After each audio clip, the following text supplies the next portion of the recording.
I want to share with you one of the most freeing concepts I've had in my journey of belief and doubt.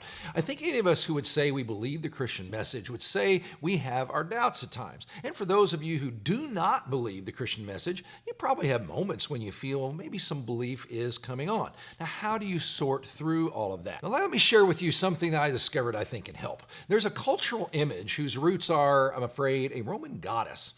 All analogies have their breaking point, right? But Roman goddess or not, it's a great illustration of how faith and belief can be coped with in the real world, and most importantly, in our hearts and minds. It's the image of Lady Justice. Now, you've probably seen her on courthouse buildings or in lawyers' offices or places like that. She's usually standing in a toga, blindfolded, a sword in one hand, and scales in the other. Now, all of these objects represent something concerning justice. The blindfold stands for objectivity, saying that justice is to be meted out regardless of identity, money, power, socioeconomic status, race, etc.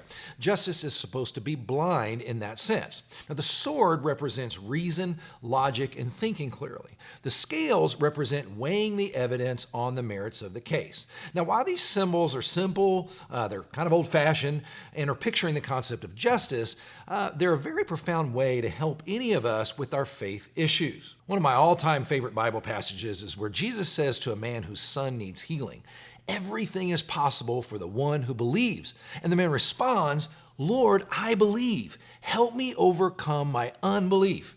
Now, I don't know about you, but that statement encapsulates me pretty well. I believe it, but I know I have doubt rolling around inside of me. I think the opposite is true of people who would say they do not believe.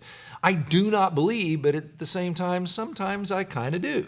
Now, here's how this image helps us. In an ideal world, justice weighs the evidence objectively and truthfully for and against someone accused of a crime, right? There's a prosecution and a defense, and the ears of justice carefully consider both sides. Whichever side weighs in the heaviest is the winner.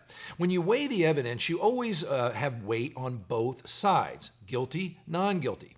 Justice in criminal court cases is listening to evidence, and it's always a two-way street.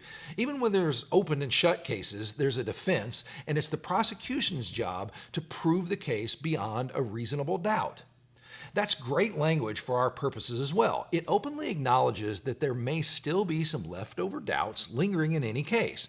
But are they truly reasonable in the face of all the positive evidence? That's the question jurors have to wrestle with. Now, faith works in much the same way. Most people will have faith with doubt mixed in. It's nearly unavoidable. Now, if you're more of a doubter than a believer, you almost certainly have doubt with belief mixed in. Now, I love the honesty of one acclaimed atheist, New York University philosopher Thomas Nagel. He said this. He said, "I want atheism to be true, and I'm made uneasy by the fact that some of the most intelligent and well-informed people I know are religious believers. It isn't just that I don't believe in God, and naturally I hope that I'm right in my belief. It's that I hope there is no God. I don't want there to be a God. I don't want the universe to be like that." Now, this statement reveals a lot. First of all, that Professor Nagel is at least an honest person, but also that Nagel's doubt is mixed with belief. He at least wonders and is made uneasy in his unbelief. While he holds his set of scales which weighs out doubt and faith, there's more weight on the doubt side, including the fact that he wants atheism to be true. He also acknowledges there's weight of evidence on the side of faith, the fact that believers he knows are intelligent and well-informed. Now, belief and doubt work that way. You and I are always consciously or unconsciously weighing out whether or not we believe claims people are making or religions are making. When the scales tip in one direction over the other, we believe it over the contrary view. Now, simply put, faith is about having more weight on the belief side than the doubt side. It does not mean having all the weight on the faith side and no weight on the doubt side.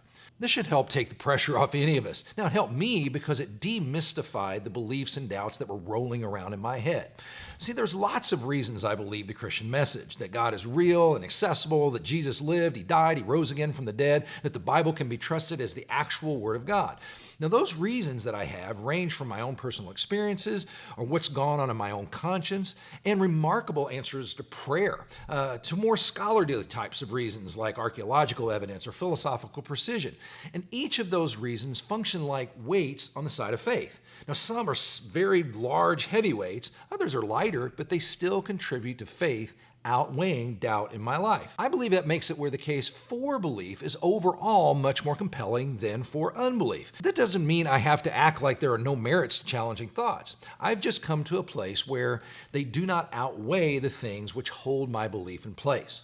The doubt side of my scales has weighed on it as well. As a pastor, when I've had to conduct funerals for little kids or teenagers, I've had the emotion of doubt, and the thoughts can go pretty dark. And I place that weight on the side of the scales representing doubt.